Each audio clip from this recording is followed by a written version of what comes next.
അപ്പോൾ ഗൈസ് ഒരു 2 ആഴ്ചത്തെ ലീവിന് നാട്ടിൽ വന്നിരിക്കുകയാണ്. ഇവിടെ എത്തിക്കഴിഞ്ഞാൽ പിന്നെ വേറൊരു മൂഡാണ്. രാവിലെ ഉറക്കമൊക്കെ എഴുന്നേറ്റ് ഒരു ഗ്ലാസ് ചായയും കുടിച്ചത് നമ്മളെ തോട്ടത്തിലേക്ക് ഇറങ്ങി ഇവിടുത്തെ ആ ഫ്രഷ് എയർ കിട്ടിയാൽ തന്നെ മൈൻഡൊക്കെ ഒന്ന് ചേഞ്ച് ആവും.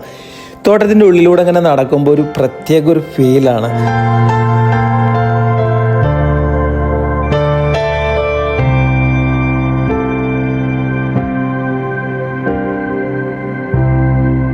ഇപ്പോഴത്തെ കാലത്ത് കൃഷി ചെയ്ത് ലാഭം ഉണ്ടാക്കുക എന്നൊക്കെ പറയുന്നത് വലിയൊരു ടാസ്ക്കാണ്. ഇത് നമ്മൾ ലാഭത്തിന് വേണ്ടിയിട്ടൊന്നല്ല, നമ്മുടെ ഒരു സന്തോഷമാണ്. പിന്നെ മാത്രമല്ല ഇതുമായി ബന്ധപ്പെട്ട് കുറച്ച് ആളുകൾക്ക് നമുക്ക് ജോലി കൊടുക്കാനും പറ്റും, അത്രമാത്രം.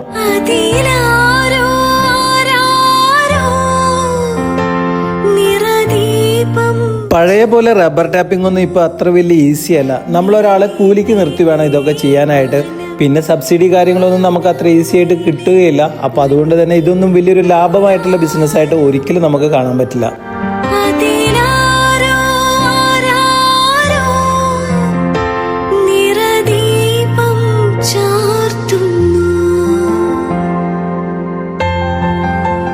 വീടും പരിസരമൊക്കെ എപ്പോഴും ഇങ്ങനെ പച്ച പിടിച്ച് നിൽക്കുന്നത് കാണാനാണ് എനിക്കിഷ്ടം. അതുകൊണ്ട് തന്നെ കയ്യിൽ നിന്ന് പണം മുടക്കിയിട്ടാണെങ്കിലും കൃത്യമായിട്ട് ഇതെല്ലാം മെയിൻറ്റെയിൻ ചെയ്ത് കൊണ്ടുപോകും.